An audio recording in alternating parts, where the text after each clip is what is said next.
Bom dia a todos, sejam muito bem-vindos ao 8º Encontro Nacional de Formadores, em circunstâncias muito especiais.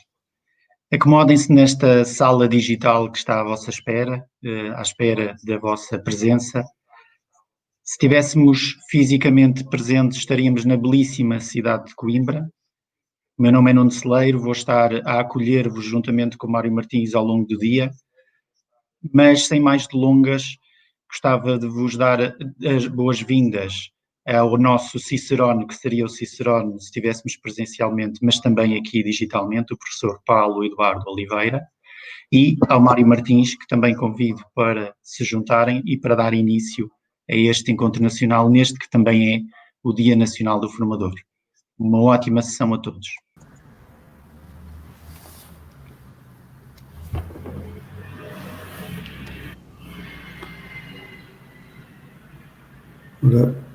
Muito bom dia, professor Paulo, pode dar as boas-vindas. Muito bom dia a todos. Enfim, eu quase que diria que é um prazer estar aqui a dar as boas-vindas a todos, mas seria evidentemente um muito maior prazer poder ter a oportunidade de dar as boas-vindas ao vivo no nosso auditório da Faculdade de Ciências a todos os participantes neste 8º Encontro Nacional de Formadores.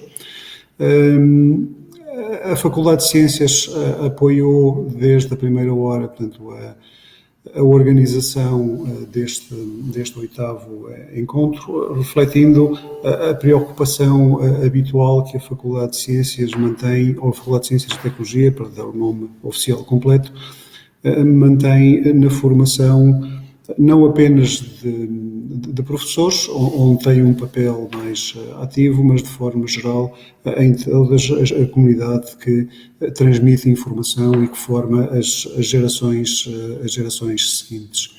É um dos aspectos que eu acho fundamentais no papel que deve ter a Faculdade de Ciências e Tecnologia, portanto, na formação e na boa transmissão de informação para que as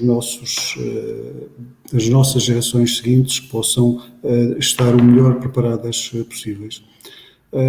O encontro decorre nas condições possíveis, dadas as circunstâncias atuais, mas tenho a certeza de que os meios disponíveis, enfim, e a organização, tudo fez para que estejamos em condições, ou estejam em condições de ter uma ótima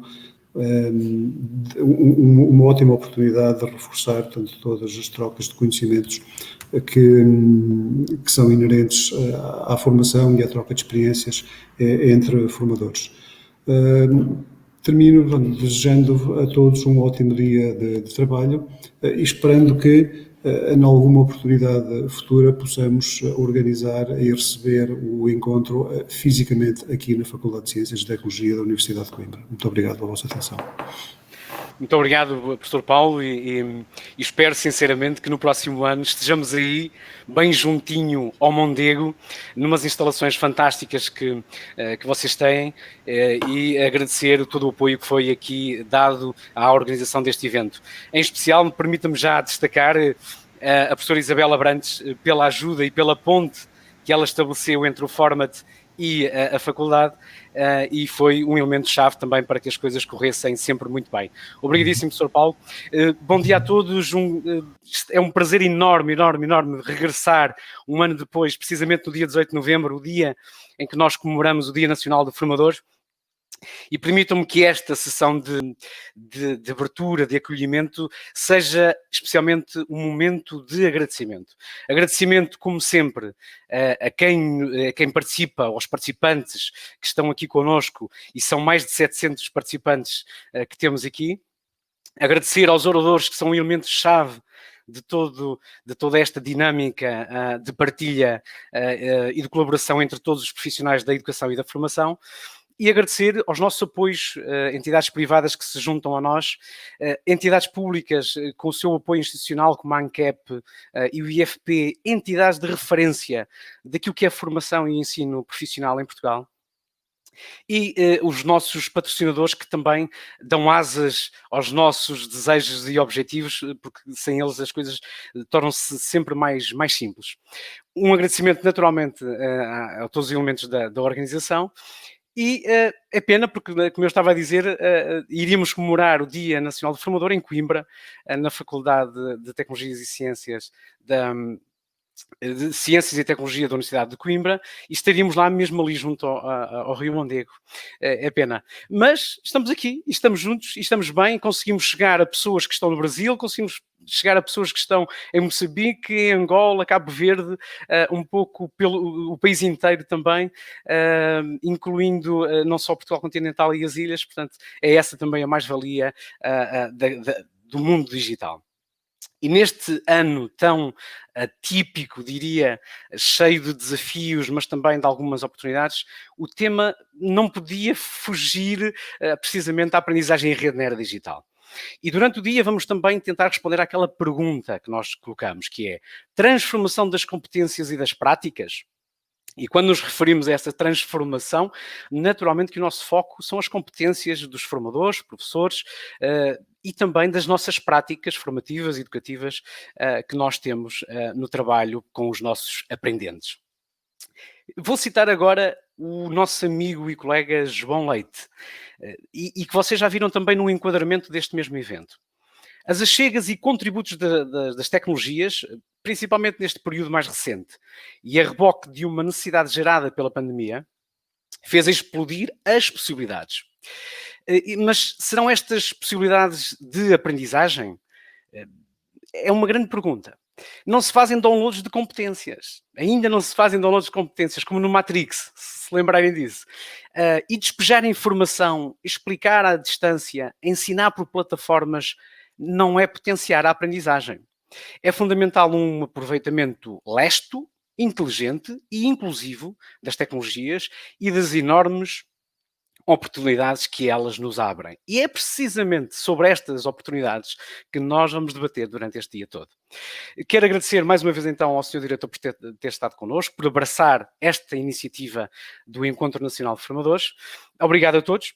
E, sem mais delongas, Nuno, vamos dar início ao primeiro painel.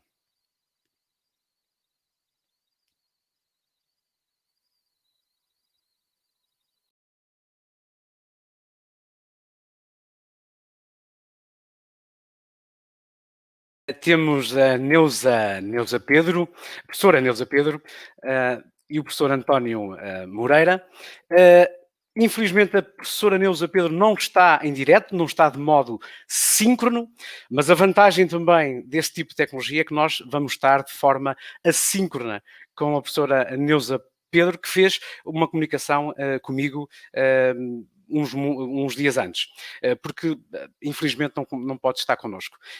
E o Nuno já está a colocar aqui, já estamos aqui a ver a gravação dessa mesma comunicação. Obrigado e até já.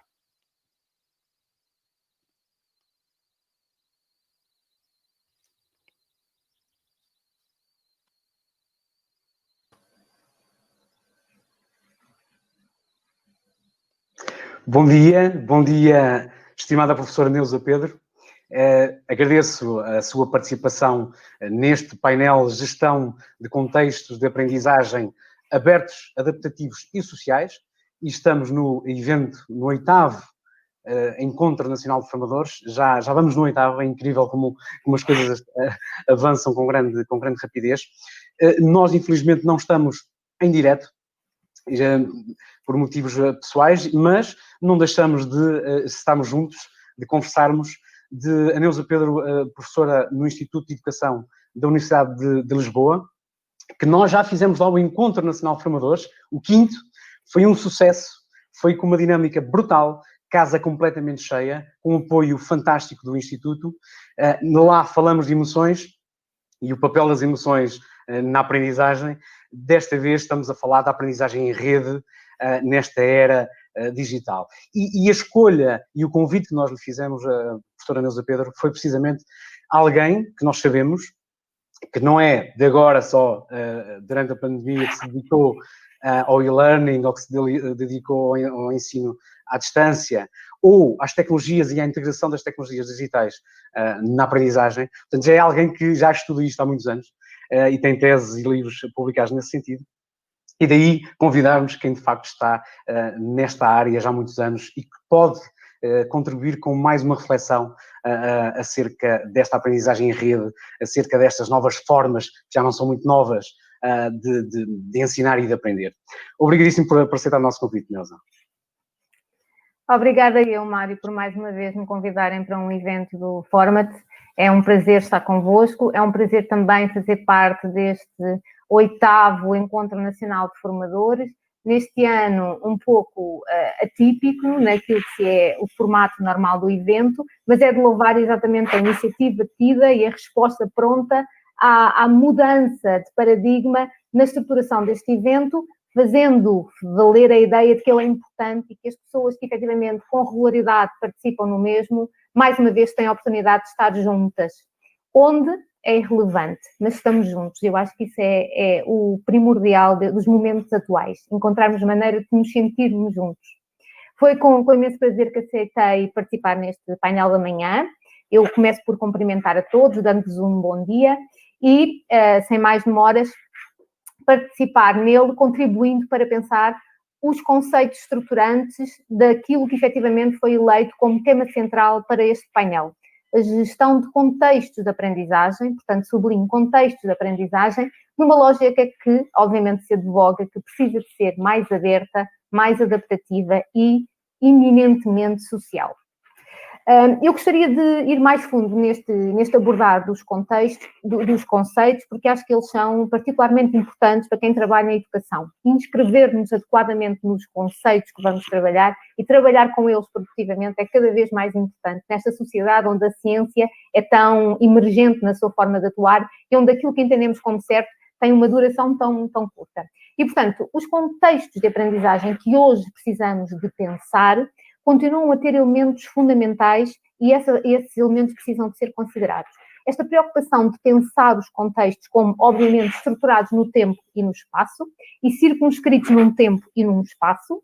A preocupação de pensar que dentro de um contexto de aprendizagem, a aprendizagem é central e, por consequência, tem que haver uma ação intencionalmente direcionada a que a aprendizagem aconteça, mas que nós consideramos que a aprendizagem e o ensino precisam de estar articuladamente considerados num sentido mutuamente vantajoso e de entender que essa intencionalidade tem que ser considerada em 2 eixos fundamentais do processo de ensino e de aprendizagem. Aquilo que são os conteúdos a trabalhar, aquilo que são as competências agregadas aos conteúdos que temos que trabalhar e, oportunamente, as ferramentas que, sendo de natureza analógica ou digital, terá que ser, obviamente, uma decisão tomada em função daquilo que efetivamente é o conteúdo a trabalhar e, sem sombra de dúvida, tirando vantagem de ambas, porque se ambas hoje fazem parte do nosso leque de oportunidades, nós não temos vantagem nenhuma em escolher de forma redutora, muito pelo contrário.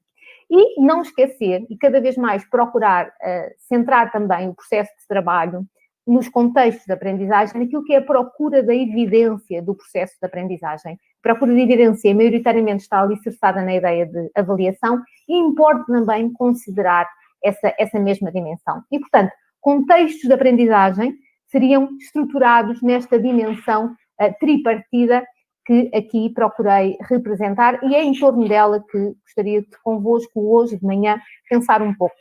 E pensar um pouco, obviamente, indo mais fundo naquilo que, do meu ponto de vista, é fundamental na estruturação e no pensar, e talvez no repensar daquilo que realmente são os contextos de aprendizagem hoje, na sociedade de hoje. E há aqui 2 pontos fundamentais no ir mais fundo deste mesmo conceito. Uma dimensão local, onde é que estes contextos de aprendizagem realmente se estruturam na atualidade, e uma dimensão procedimental, como é que devemos atuar de forma, obviamente, mais profícua nestes mesmos contextos. Olhemos primeiro para o onde, deixamos a aguardar-nos o como.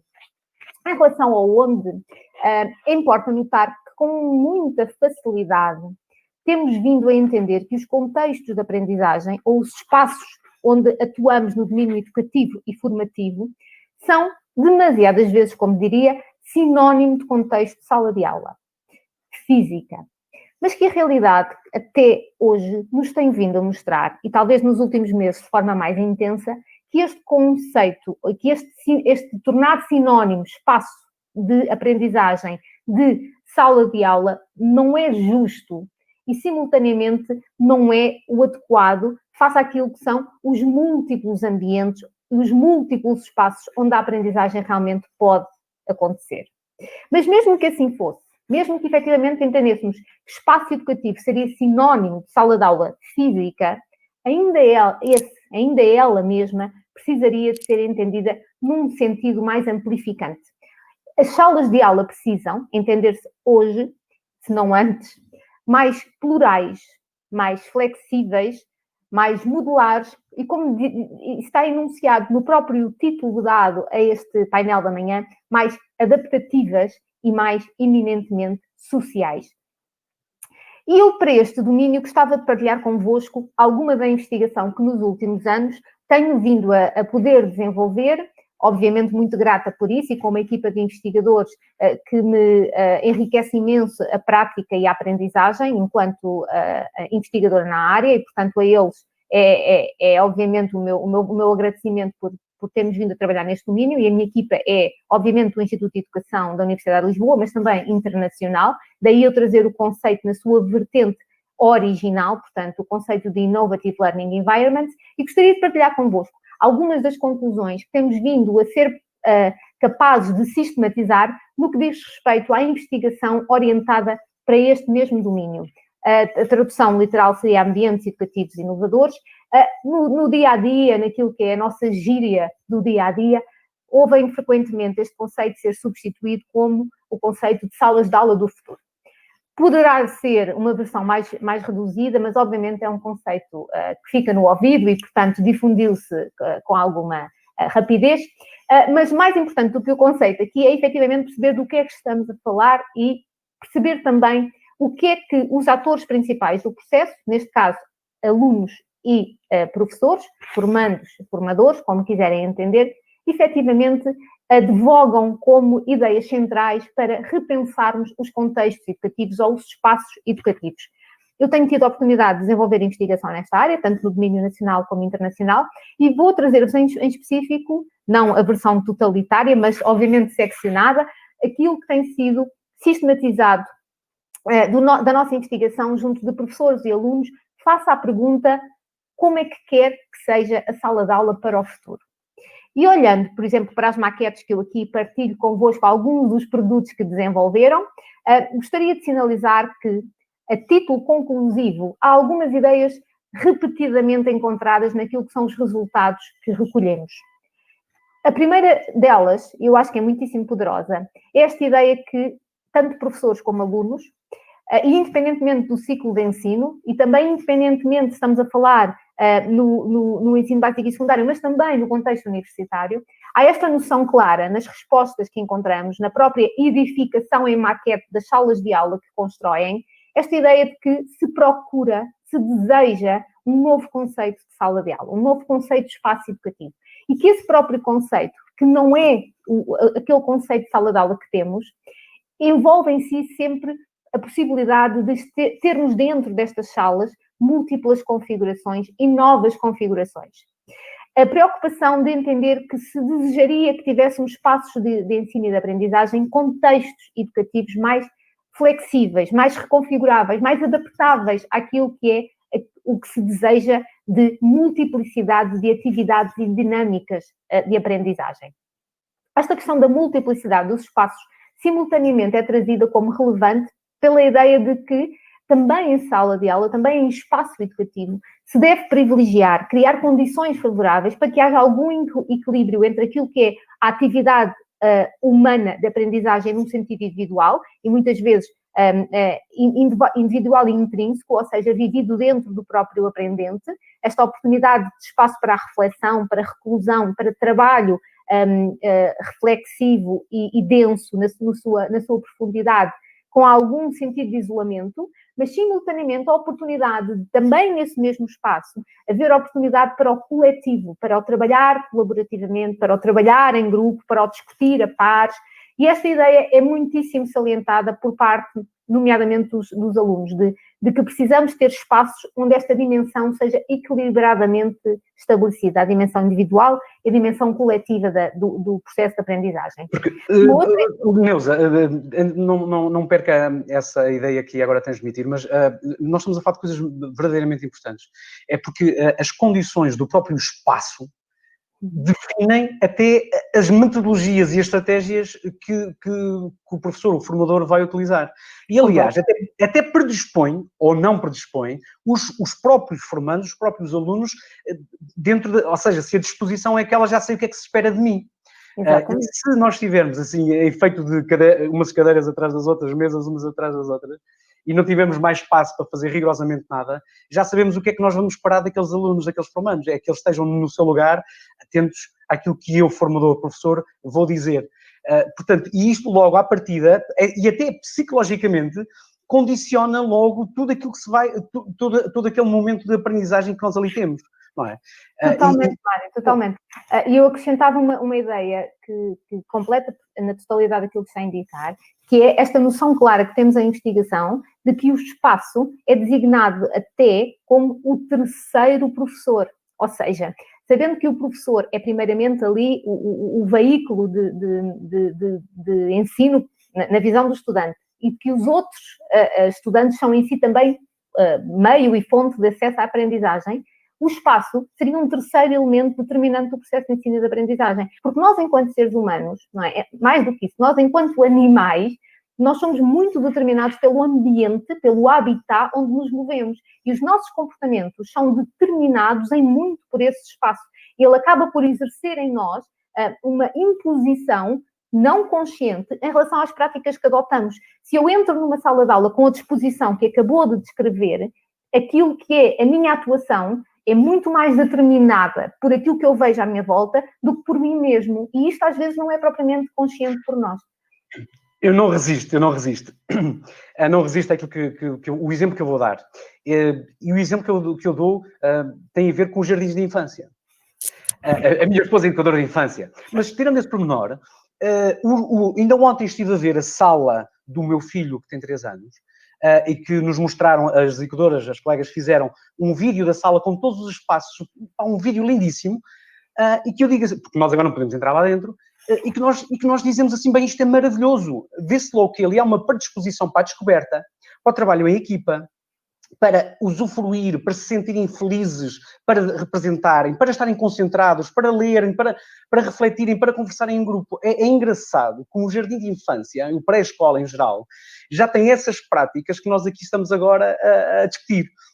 E outra coisa engraçada portanto, e olhando outra vez para a pré-escola, o espaço de aprendizagem não é a sala, é a vida. São todos os momentos do dia e em todos os contextos de vida. Portanto, ou seja, lá fora no recreio é momento também de aprendizagem, as saídas da instituição são momentos de aprendizagem, a hora do almoço é momento de aprendizagem, enfim, tudo são espaços de aprendizagem. E esta que é a grande conclusão que nós estamos aqui a ter também. É verdade. E no processo educativo, essas certezas e essas oportunidades vão sendo perdidas, não é? Portanto, se elas estão muito presentes no pré-escolar e o educador de infância tem muito consciente a importância do espaço, da reconfiguração, da atualização dos produtos e das ferramentas que lá põe dentro, das zonas que cria e do que efetivamente deve ser estimulado na movimentação de zonas para que várias competências e mesmo vários papéis sejam chamados a ser desempenhados por parte dos alunos. Mas depois, ao longo do nosso percurso formativo, isso vai decrescendo de importância, o que não é de todo verdade. O nosso foco é que realmente se descentra da dimensão ambiental e dessa preocupação de perceber que o espaço determina o comportamento. Nós atuamos diferente quando entramos num restaurante, quando entramos num parque infantil, quando entramos numa sala de aula. Nós temos um referente em termos comportamentais para saber agir em determinado ambiente. E isto é mutuamente estabelecido entre a nossa representação do ambiente e aquilo que aquele espaço nos devolve como imagem mental.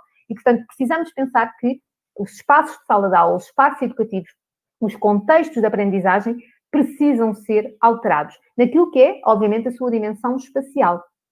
E continuando a ideia, importa também notar que temos vindo a encontrar regularmente estabelecido por parte de professores e alunos esta preocupação de que era muito necessário que os espaços fossem favorecedores no que diz respeito a duas dimensões fundamentais na aprendizagem e que, novamente, sublinho, é trazido tanto por professores como por alunos. A preocupação com a interação e a preocupação com o feedback. A preocupação de ter um espaço de sala de aula, novamente, nesta versão ampla, onde se consiga comunicar regularmente, nomeadamente de cada aluno com o seu professor e do professor com cada um dos alunos, não é com a mancha turma, é com cada um dos alunos, e também esta dimensão de feedback, de informação orientadora e atempada em relação ao desempenho de cada um dos alunos por parte do professor e, obviamente, dos alunos entre si, de modo a que haja informação que pode ser oportunamente trabalhada enquanto a aprendizagem acontece e não no processo finalizado dessa aprendizagem, em tempo real, quando a informação é precisa. E a regularidade com que essa informação acontece muitas vezes é determinada pelo distanciamento que o próprio espaço de sala de aula impõe e que, como o Mário bem indicou, muitas vezes determina aquilo como nós atuamos, aquilo que é o nosso padrão comportamental, tanto por parte de professores como por parte dos alunos.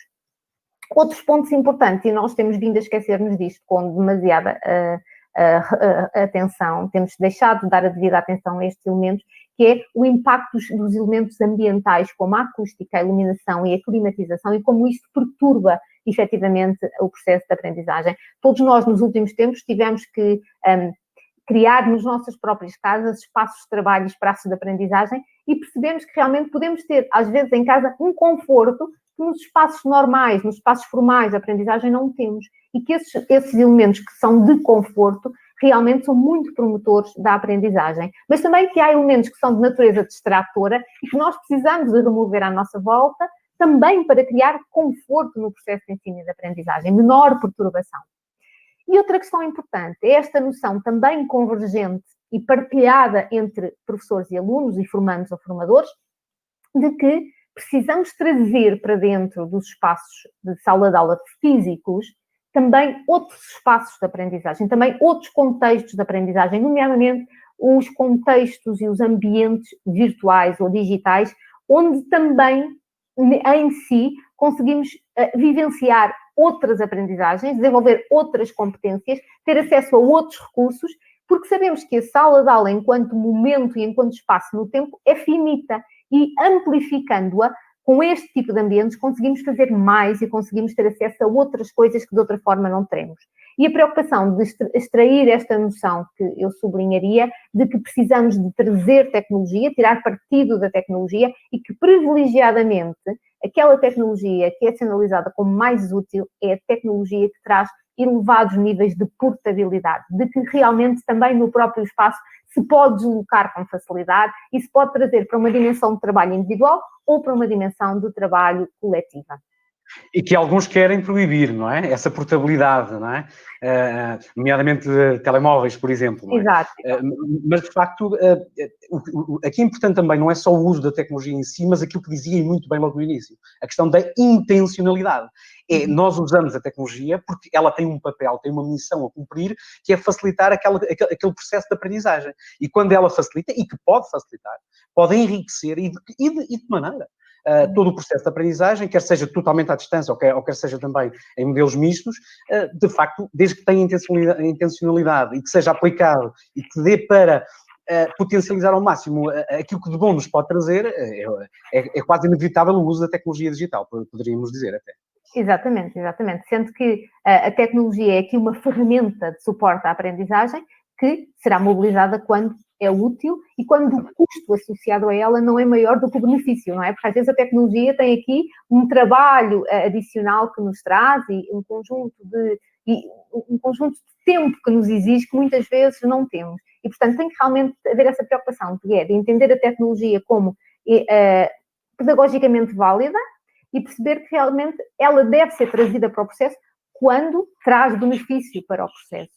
e que sim, existe obviamente um custo associado ao tempo que nos envolve, mas também há o benefício associado em relação à competência que ela em si nos traz ou nos exige, que é de saber interagir com ela, de saber fazê-la desenvolver aquilo que se espera que ela desenvolva e, portanto, competência de natureza digital que hoje em dia, lamentavelmente, a pandemia nos veio a ensinar que é incontornável. Os nossos serviços públicos passaram a ser dessa forma, a nossa oportunidade de realmente realizar compras para satisfazer as nossas necessidades, tão básicas ou não, passaram a ter que funcionar através de plataformas digitais e, portanto, hoje em dia não podemos entender que as nossas competências digitais são um luxo que a alguns realmente diz respeito. De forma alguma elas são requisito para exercício de cidadania. Desenvolvendo esta ideia, eu gostava então de focar-me na segunda dimensão, na dimensão procedimental, que é efetivamente pensar no como é que, em contextos de aprendizagem, fazemos esta aprendizagem acontecer. E, efetivamente, neste domínio, aquilo que importa assinalar, e nós não temos muitas verdades absolutas em educação, não é? Ou temos-las sempre numa visão relativamente questionável, portanto, absolutas não seria propriamente o termo mais certo. Mas das poucas que existem, eu diria que uma delas seria esta noção de que a diversidade de abordagens e a diversidade de metodologias de trabalho é sempre mais valiosa do que a adoção de uma única. E neste domínio em particular, importa perceber que o como precisa de ser enriquecido. Nós precisamos de trazer para o processo de ensino e de aprendizagem, para o processo de trabalho, maior diversidade de abordagens. Temos que explorá-las naquilo que são os seus benefícios e perceber exatamente a que alunos é que elas servem de forma mais perfeita. Sendo que também nós, enquanto professores, precisamos de compreender onde é que nos revemos de forma mais ajustada, mas não entender que aquilo que é o nosso conforto é determinante para aquilo que é o acesso ao tipo de metodologia de trabalho que damos aos nossos estudantes. Portanto, a nossa responsabilidade é realmente conhecer, diversificar e explorar, trazendo para dentro de sala de aula mais tipos de abordagem pedagógica. E, portanto, aquilo que frequentemente se designa de based learning, não é? Portanto, o problem-based learning, ou o project-based learning, ou o game-based learning, que aqui eu traduzi de forma literal para o nosso português, aprendizagem baseada em, precisa de ser mais enriquecido na sua diversidade, na sua pluralidade. Precisamos de mais aprendizagem baseada em projetos, de mais aprendizagem baseada em desafios, de mais aprendizagem baseada no design de produto, mas precisamos também de aceitar que no futuro outras aprendizagens baseadas em virão e que caberá a cada um de nós promover a oportunidade de que as mesmas sejam trazidas para dentro do processo de ensino e de aprendizagem. Eu acho que regularmente todos aceitamos que o método instrutivo clássico faz parte do nosso leque de abordagens, mas este leque de abordagens precisa de ser enriquecido com outras abordagens. Não há exclusividades, não é? Não há exclusividade. Ou não deverá. Okay. Vamos em frente, porque já parece que não, mas esta nossa conversa já vai em 24 minutos. Meu Deus, não é possível. É incrível, não é? No tempo voa. E, portanto, tal como em todas as esferas sociais, esta preocupação com os contextos precisa de centrar-se nesta noção clara, eu diria inequívoca, de que realmente o futuro será híbrido. E, portanto, podemos não querer aceitá-lo, não podemos querer aceitá-lo, isso não faz com que a verdade seja menos verdade em si. E, portanto, eu não vou alongar-me no conceito de blended learning, que provavelmente é comum para a totalidade dos participantes neste período da manhã, mas gostaria de olhar para ele não na versão simplificada, onde ambientes presenciais e ambientes online são conjugados, mas sim na vertente complexa ou completa, proposta aqui por este autor, que desenvolveu uma investigação muito interessante sobre os últimos 20 anos em torno do blended learning. E, portanto, o que é que ele diz? Diz efetivamente que o próprio conceito de blended learning merece ser atualizado e que ele não é só a simples justaposição de dois meios mais comuns de trabalho, o presencial e o online, mas sim a conjugação de múltiplos tipos de atividade, nomeadamente aquelas que há pouco enunciei, a aprendizagem baseada em projetos, obviamente a aprendizagem individual, não lhe retiro o valor, mas também realizado em múltiplos ambientes que são presenciais, e aqui a questão do ambiente presencial, podemos ter vários tipos de ambiente presencial, portanto pode ser aquilo que nós classicamente entendemos como sala de aula, mas pode ser laboratórios, pode ser de múltipla natureza, mas também ambientes virtuais, ambientes de trabalho, ou mesmo que sejam ambientes de simulação, ambientes informais e em múltiplos também modos, em modos múltiplos, nomeadamente esta questão do trabalho individual e coletivo, modo síncrono e modo assíncrono. E, portanto, esta visão mais completa, importa pensar sobre ela e, efetivamente, do meu ponto de vista, é aquela que precisa de ser mais trabalhada. Porque o conceito de blended learning tem em si múltiplas mais-valias ou affordances, que é efetivamente esta questão da mobilização do variado tipo, de uma multiplicidade de atividades, de recursos e de estratégias.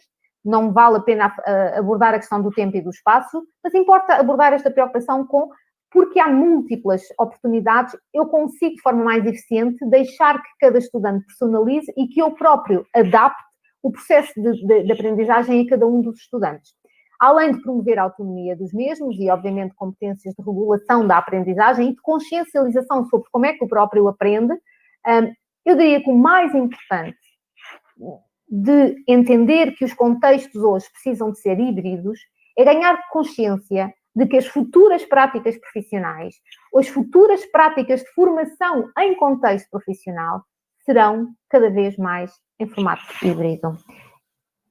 Não é por acaso que as diferentes atividades profissionais hoje dominam e alicerçam-se cada vez mais em ambientes digitais, tirando partido das tecnologias, e por consequência é importante ganharmos noção de que se a informação deixarmos estes ambientes e estas ferramentas de lado, não estamos a garantir que os nossos formandos, que os nossos estudantes desenvolvem experiências que depois realmente lhes darão a oportunidade de, em contexto real do trabalho, desenvolver e demonstrar-se capazes de também eles mesmos utilizarem os ambientes virtuais que esses mesmos trabalhos exigem e onde também se realiza muita da formação que as empresas oferecem.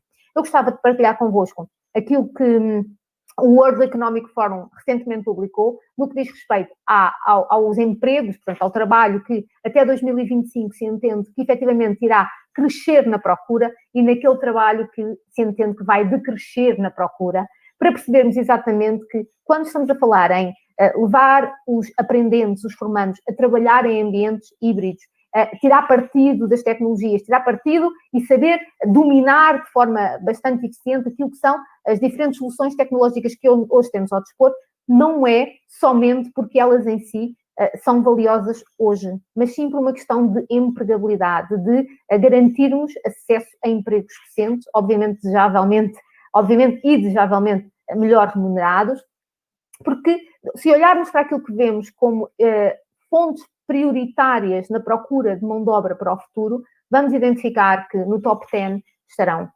profissões tecnologicamente suportadas e onde a tecnologia é meio e é fim no próprio processo de aprendizagem, na sua maioria.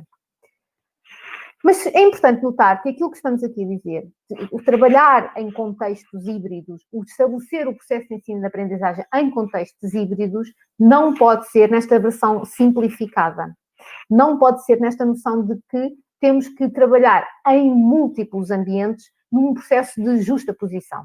O que está efetivamente a querer dizer é que temos que trabalhar articulada e pedagogicamente, de forma articulada em cada um destes ambientes. E entender que entre eles a mobilidade acontece com a devida suavidade e com a devida lógica, sem que nenhum deles seja utilizado de forma redutora.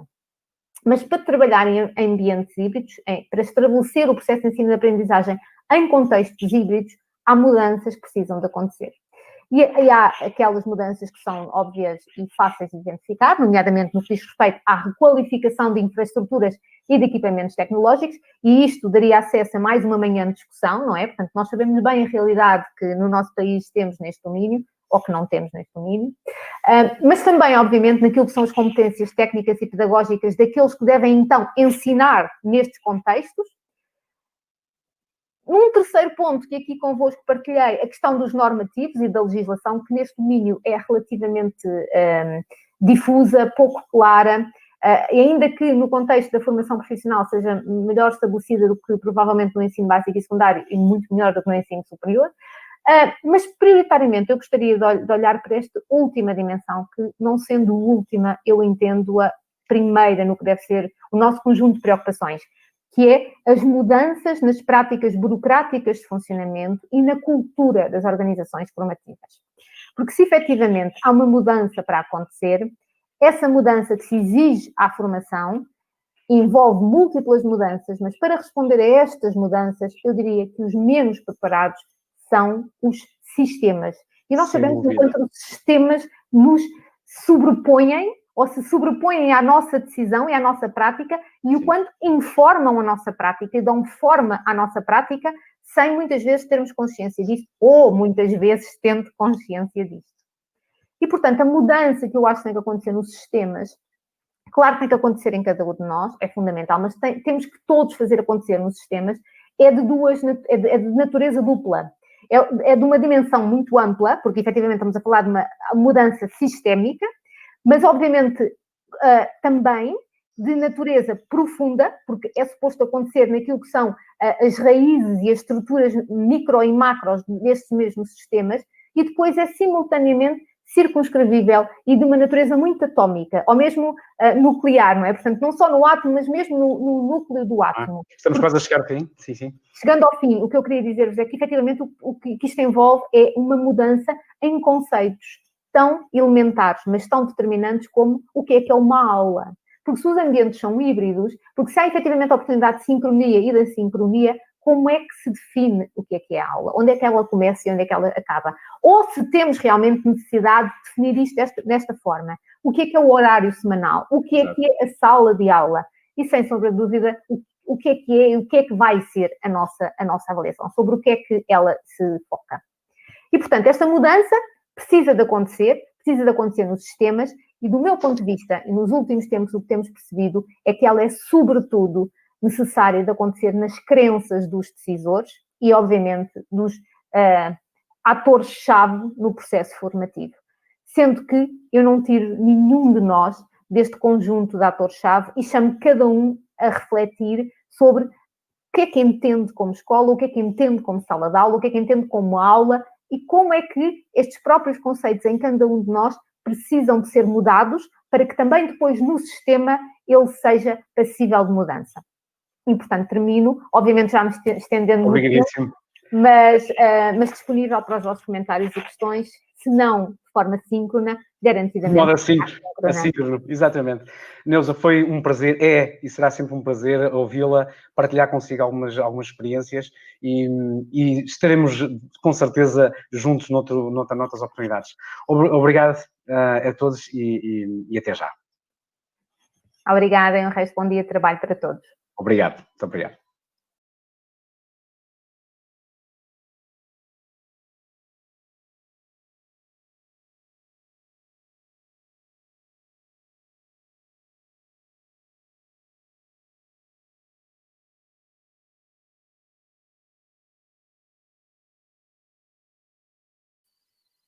Exatamente, estava sem som.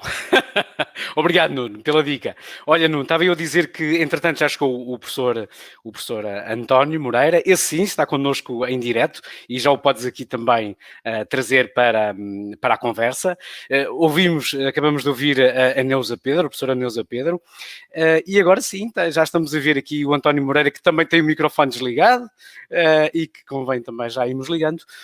O professor António Moreira é professor associado no Departamento de Educação e Ensino à Distância da Universidade Aberta. Atualmente exerce o cargo de diretor da Delegação Regional do Porto.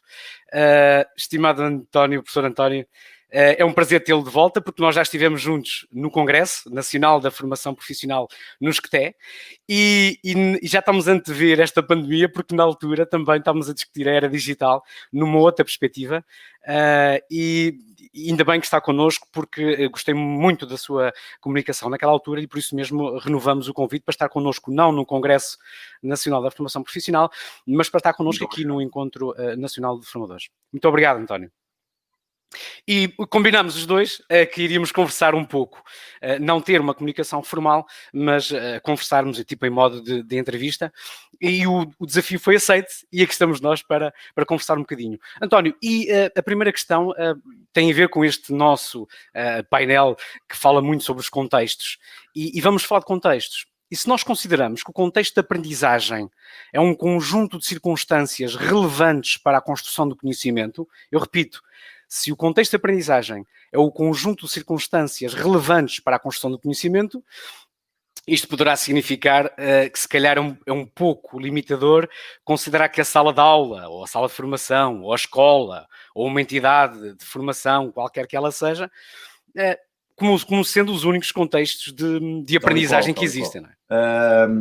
Em primeiro lugar, obviamente, cumprimentar a todos e todas que estão presentes digitalmente neste encontro, e isso de facto é uma nova realidade que nós estamos a viver, uma realidade mais híbrida, não é? Como acabámos de ouvir a Neuza falar, e obviamente queria agradecer o convite, Mário, muito obrigado. E, de facto, na altura nós tínhamos já discutido um pouco esta questão da própria da imersão nesta era digital e o que aconteceu, e nós estávamos quase a prever que isso não era que aconteceria uma pandemia, mas que a evolução poderia ir neste sentido, e já se falava um pouco e a questão era se nós vivíamos exatamente numa era digital ou numa era de transição analógica ao digital. E a pandemia, infelizmente, veio colocar a nu, não é? E veio colocar à superfície esta realidade de que não estávamos a viver realmente em Portugal numa era digital, mas numa era analógica ou digital, porque claramente percebemos que nem todos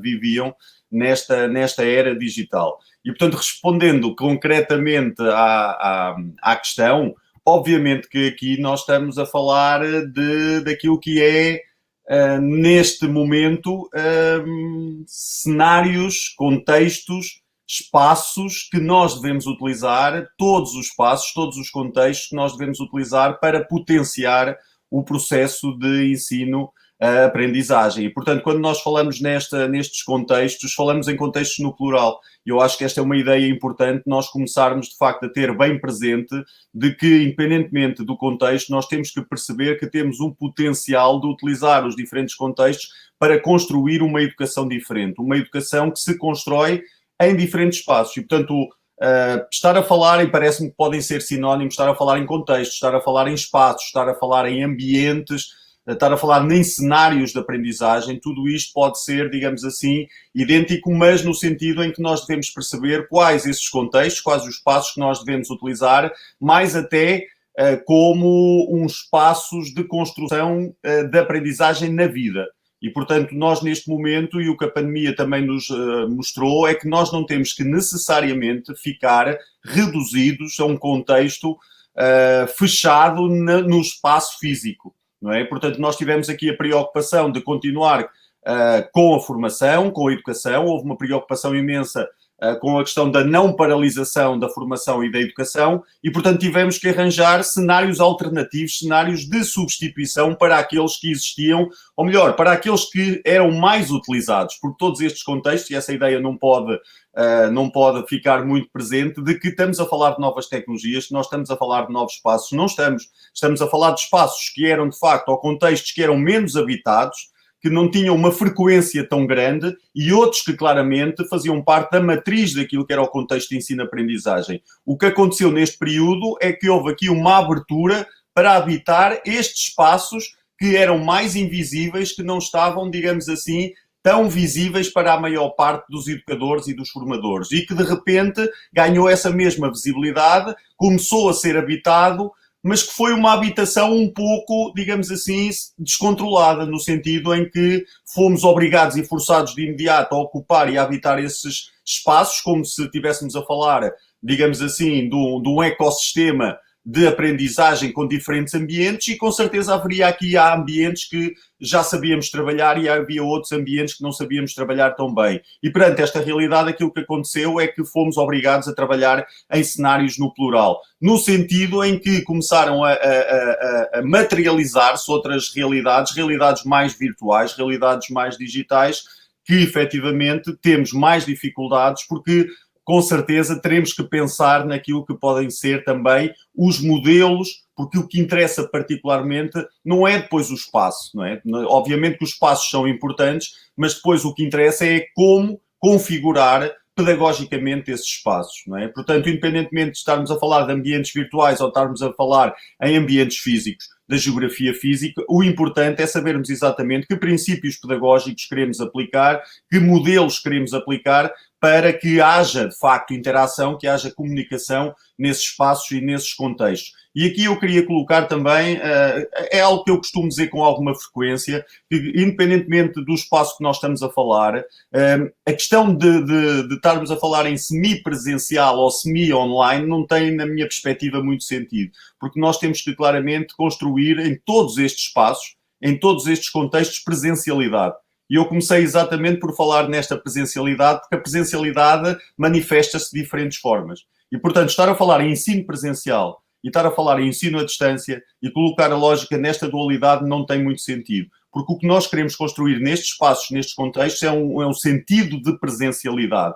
Presencialidade que se manifesta através da corporalidade em diferentes espaços, como nós tivemos no Congresso, e neste caso aqui, nessa presencialidade física, e neste caso aqui com uma presencialidade digital. Porque claramente, com certeza, a organização do encontro, o que tu queres, Mário, claramente é presencialidade digital, é interação, é presencialidade cognitiva, que haja troca de ideias, que haja discussão de ideias, presencialidade social, que foi algo que nos disseram que nós perdemos, mas de forma errada. O que nós perdemos foi a presencialidade física durante os meses, digamos assim, iniciais da pandemia, mas continuámos muito presentes socialmente. Estas interações em ambientes virtuais e ambientes digitais ganharam uma força imensa, mas esta questão da presença social também. E, portanto, a esse nível, o que nós temos que construir é novas presencialidades nestes contextos que estão a emergir, não é? E, portanto, aqui sim, nós temos que começar a encarar de uma forma nova o conceito da presencialidade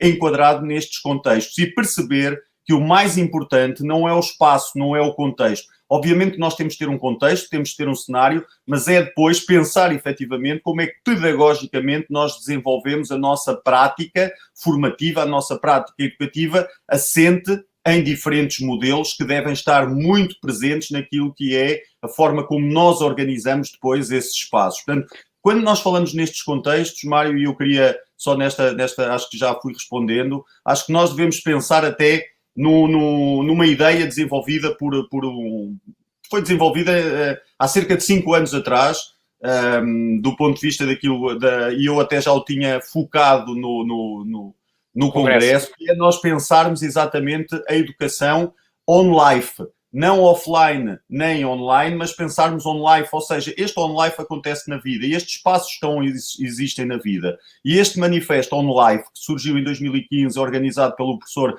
Luciano Floridi, não abordava diretamente a questão da educação. Abordava do ponto de vista social, de facto, nós termos aqui a continuidade, e essa questão também se abordava, a continuidade de ser humano numa era hiperconectada, não é? Portanto, como é que nós continuamos a ser humanos, como é que nós construímos a dimensão humana, como é que nós construímos coletivamente este conhecimento e este desenvolvimento humano numa era que cada vez mais se assume como conectada, como mais digital, como mais em rede. Nós acabámos de ver a própria Neuza apresentar aquilo que podem ser as profissões do futuro, que assustam-me um pouco, sinceramente, assustam-me um pouco todas aquelas profissões muito ligadas à questão do digital, da inteligência artificial, não pensando aqui que existe, e nós temos que pensar claramente isto, que existem mais do que um caminho. Não necessariamente existe só um caminho, temos aqui vários caminhos, e uns caminhos que estão, muito ligado a esta questão da inteligência artificial. E nós temos que pensar efetivamente, quando nós estamos a construir estes modelos de educação, sejam online ou sejam na realidade física, se nós estamos a desenvolver esta dimensão mais da binária de termos uma interação baseada nos conteúdos ou uma interação conteúdos e questionário, ou se nós temos claramente aquilo que é a interação entre os atores humanos nestes cenários, se nós damos primazia ao contexto da interação humana e depois se conseguimos potenciar efetivamente esta interação humana com as tecnologias. Porque aí é que nós, se calhar, podemos começar a pensar como é que construímos cenários, como é que nós temos esta dimensão pedagógica e humana bem presente e ampliá-la e dar-lhe uma outra dimensão com a própria tecnologia, não assumindo a tecnologia como algo que substitui, mas a tecnologia como algo que enriquece e que potencia este ato humano e esta ação humana. António, já estamos até a entrar naquela segunda pergunta que eu tinha preparado, que tem a ver como é que nós caracterizamos estes contextos de aprendizagem baseado em ambientes digitais. Já foste dando aqui umas dicas de que estes ambientes digitais, afinal, são ambientes sociais. Esta era digital que nós estamos aqui a falar, afinal, não se trata de uma era digital propriamente dita, trata-se de uma era social em que estamos todos em rede e em comunicação e em relação permanente. Que mais características é que tu apontas a estes contextos? Tal e qual. Oh, Mário, eu acho, mas isso, atenção, esse é um caminho que nós podemos escolher. Efetivamente, aqui a parte a componente dos ambientes virtuais e em função, desculpa desligar aqui o som, essa é uma opção que nós fazemos. Ela claramente, os ambientes virtuais não se alimentam por si próprios, não é? Portanto, não é o sistema que alimenta. Nós podemos criar espaços e contextos de aprendizagem virtuais, nós podemos ter fóruns, nós podemos ter uma série de aplicativos, digamos assim, instalados naquilo que possa ser a organização do nosso ambiente educativo, mas ele não consegue alimentar-se sozinho e, portanto, aquilo que alimenta, de facto, estes contextos e estes cenários é a interação, é a relação humana. E, portanto, durante a pandemia eu ouvi muito dizer que nestes sistemas, nestes ambientes, os alunos desligam-se com facilidade, desconectam-se com facilidade. Eu não concordo com isto, porque eles não se desligam do sistema, eles desligam-se eventualmente da forma como foi organizado pedagogicamente o sistema, que teve eventualmente aqui alguma falha na comunicação e na relação humana. E isto é que é fundamental perceber, que nós temos que construir espaços de aprendizagem colaborativos online. Se nós, por exemplo, defendemos uma aprendizagem colaborativa online, o que nós temos que fazer é potenciar de facto essa colaboração. Se nós estamos preocupados em desenvolver esta competência nos nossos alunos, há que criar estes espaços e estes cenários com esta dimensão colaborativa e há que utilizar tecnologias digitais que tenham esta dimensão colaborativa, ou seja, há uma integração dos espaços que são digitais com estes aplicativos ou estas tecnologias que se podem incorporar dentro dos próprios sistemas digitais para potenciar essa relação humana. E aqui nós temos que ter clara noção de que existem, de facto, caminhos alternativos dentro da criação destes contextos. Ou nós optamos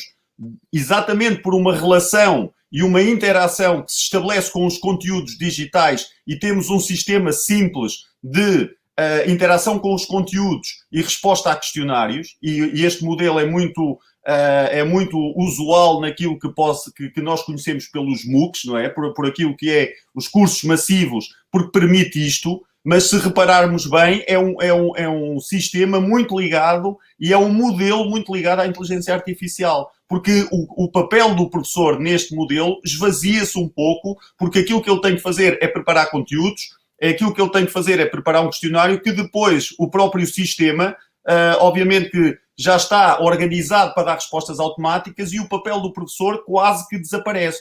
Isto é uma opção. A outra opção, e essa pode ser um caminho extremamente válido, é nós pensarmos num paradigma pedagógico, sobretudo assente na comunicação. Não assente naquilo que é, como nós ouvimos muito no registro dual, que o ensino tem que ser centrado no estudante, ou no aluno, ou no formando, ou o ensino tem que ser centrado no professor. Eu não acho que tenha que ser centrado ou no professor ou centrado no aluno. Ele tem que ser centrado, sobretudo, na comunicação e na relação dinâmica que depois se estabelece entre o professor, o aluno e a tecnologia digital. Portanto, tudo isto interage e a interação, a comunicação e esta colaboração é que são fundamentais. Portanto, falar num paradigma pedagógico da comunicação é cada vez mais importante, não tirando o valor efetivamente aqui à relação humana e pensando, e esta aqui era o que eu queria deixar aqui para as pessoas que nos estão a ouvir pensar, é pensarmos numa pedagogia ou pensarmos não apenas neste único modelo, neste caminho da inteligência artificial, mas pensarmos numa inteligência humana aumentada que potencia e promove e aumenta a ação humana e não a reduz e não, de certa forma, automatiza, como aparece muitas vezes nestes modelos mais centrados nos sistemas informáticos. Sim, e, portanto, esta questão é muito importante. Mas, António, quando nós falamos também em trabalhar em ambientes digitais e em determinados cursos de formação, enfim, isto também há uma variedade brutal de metodologias, porque, por exemplo, estamos aqui a falar e a defender a comunicação, a interação, a colaboração, mas também podemos ter cursos de formação em que, por exemplo, o papel de um formador ou de um tutor é muito básico, não é? Porque o que eu quero dizer é que existem diferentes objetivos que nós queremos atingir, existem diferentes competências que nós queremos desenvolver, existem contextos de formação à distância ou e-learning, o que for, diferentes uns dos outros. Portanto, ou seja, o que eu quero dizer é que, no fundo, existem cursos muito bem estruturados de e-learning, e eu já frequentei vários, em que, por exemplo, não tinham um grupo, não tinham um grupo, e em que praticamente nem falei com o meu tutor. E, da maneira como estava estruturado todo o percurso de aprendizagem, para as necessidades que eu tinha e para as características daquela formação, para mim, correspondeu e encaixou perfeitamente naquilo que eu queria aprender. Queria só deixar esta nota também, porque... Não, Mário, eu obviamente nunca me vão ouvir dizer exatamente que existe um caminho. A Neuza também falou nesta questão das verdades absolutas. Não existem verdades absolutas. Aqui existem caminhos que nós escolhemos em função daquilo que são os nossos objetivos.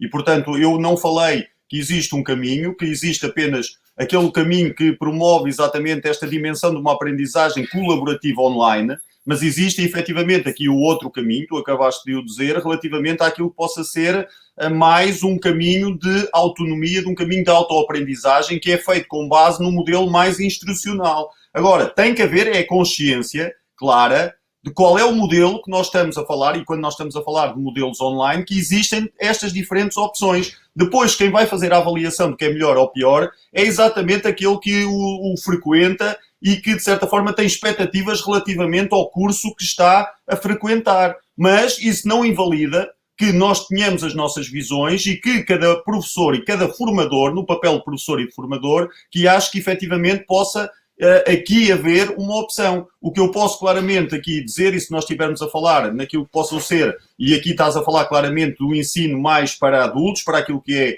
eventualmente o ensino superior ou o ensino da formação profissional, que de facto tem aqui outro tipo de contexto, não é? Muitas vezes nós estamos a falar de estudantes e de formandos que são também trabalhadores, que já têm a sua vida profissional e que estão em processos de formação contínua. Obviamente que há aqui um espaço e um contexto muito próprio para este tipo de formações. Agora, quando nós estamos a falar de, eventualmente, daquilo que possa ser a implementação, imagina, no ensino básico, no ensino secundário, claramente nós precisamos de proximidade transacional para a construção de comunidades, não é? E, portanto, aquilo que tu falaste são modelos que, eventualmente, não promovem tanto a construção de comunidades virtuais de aprendizagem que assentam, sobretudo, nesta ação e nesta colaboração humana. E, portanto, quase que há, digamos assim, uma invisibilidade do próprio formador. Porquê? Porque o formador tem um trabalho decisivo no início da formação, organiza todos os conteúdos digitais, organiza o seu ecossistema, os seus ambientes, estrutura todo o curso, define as perguntas, as questões, todo o processo de avaliação e o sistema depois, a tal inteligência artificial, organiza, digamos assim, todo o processo,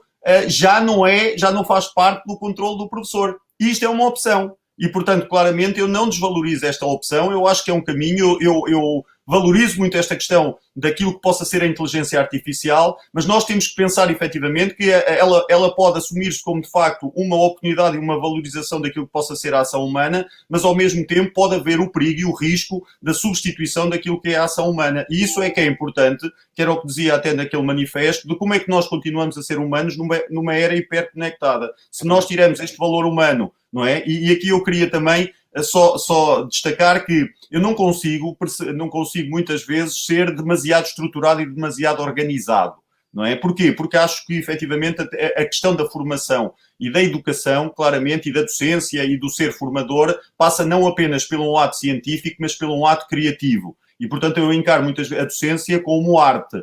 E, portanto, é a ciência de ensinar e a arte de ensinar. E, claramente, na arte de ensinar, nós temos criatividade e nós conseguimos assumir esta gestão quase criativa do próprio ato de docência. Enquanto, em modelos muito mais estruturados, torna-se muito mais científico e sem falhas no plano.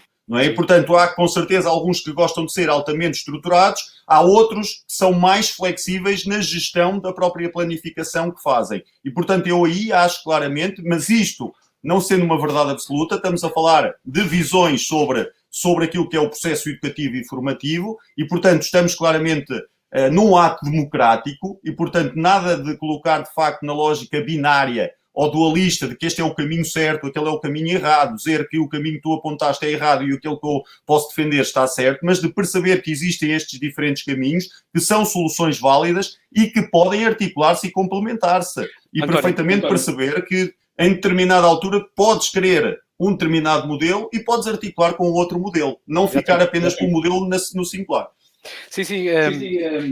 Quando estás a falar nessas questões, estás sempre a lembrar a formação que eu vou ministrando durante estas semanas e, de facto, a criatividade e tomar decisões na hora e alterar e ajustar constantemente de acordo com as interações que são estabelecidas e de acordo com a comunicação, o feedback que vamos tendo dos nossos formandos, é de facto um processo riquíssimo. E aproveito aqui para dizer que estes ambientes digitais que muitos de nós não estamos habituados exigem de nós ou lançam-nos novos desafios e se calhar, provavelmente, teremos que desenvolver algumas competências. Que tipo de desafios é que um formador, um professor terá nesta realidade de passar do presencial para um online, por assim dizer?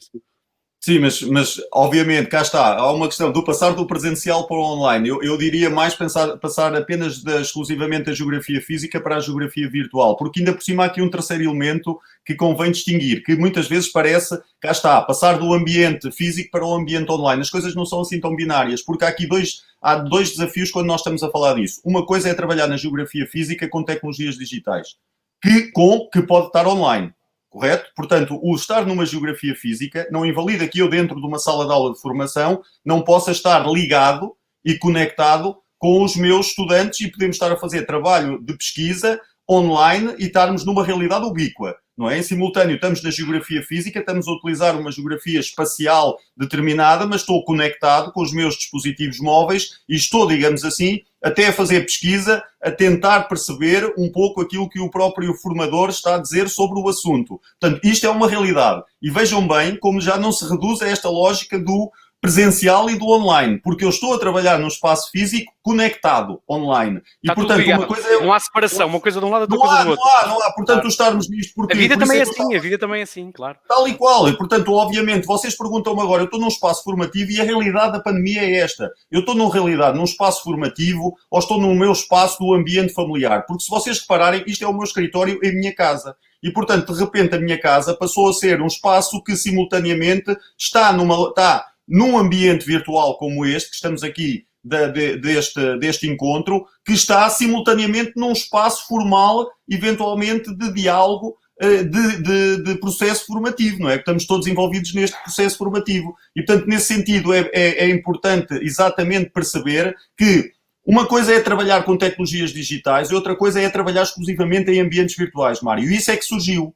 E isso não acredito que não é a matriz que vai acontecer. E, portanto, parece que às vezes há muita tónica neste sentido. E era um pouco como a Neuza dizia, e eu acho que nem é o futuro. O futuro não é a questão do futuro vai ser híbrido. O futuro está a ser híbrido agora. Isto estarmos a utilizar aqui, eventualmente, tu estares a utilizar o Messenger ao mesmo tempo com o StreamYard e utilizares outro ambiente com o WhatsApp a comunicares com alguém.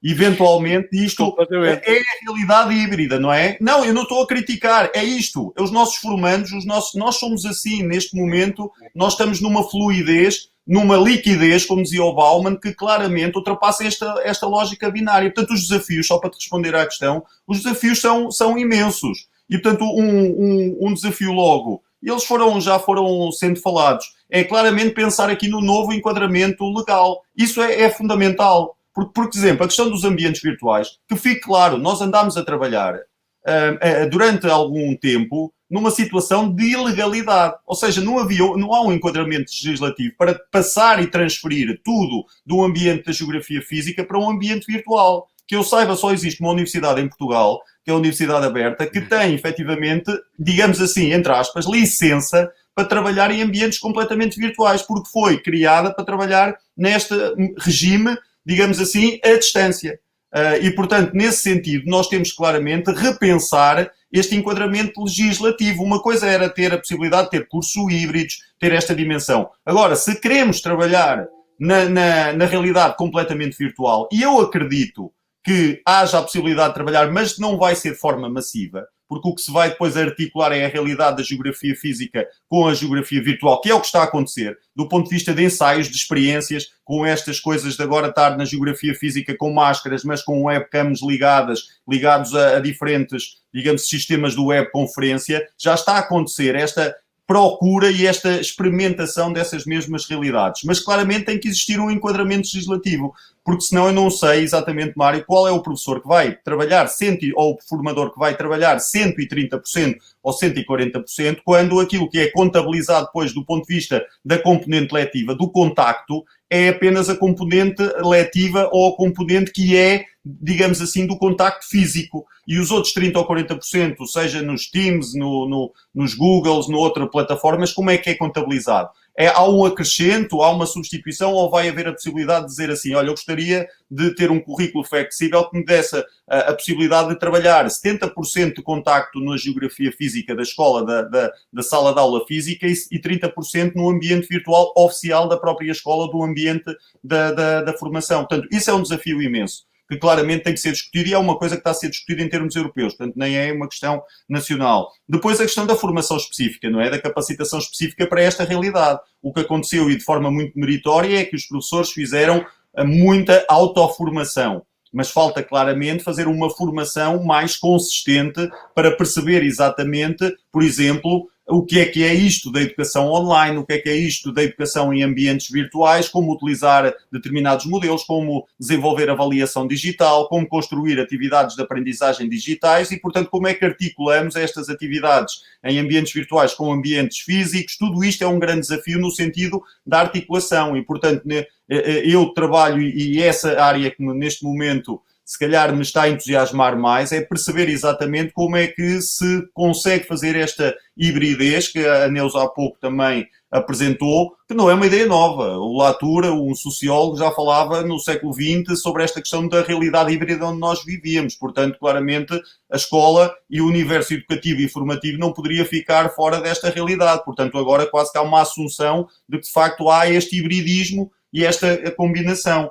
E, portanto, aqui, claramente, também temos que pensar nesta formação e aí parece que estamos mais ou menos tranquilos, porque estamos a ouvir que vai haver, de facto, um plano de formação ou um plano de capacitação nacional e é fundamental, que é a velha história, sem ovos não se faz omeletes, é tudo muito bonito, mas sem conectividade, sem termos dispositivos tecnológicos para depois desenvolvermos toda este contexto educativo não faz sentido, portanto, mas depois há uma responsabilidade também acrescida por parte dos educadores e dos formadores, não é? Depois de termos todos os artefactos tecnológicos e conectividade, temos a responsabilidade acrescida de compensar esse investimento que é feito.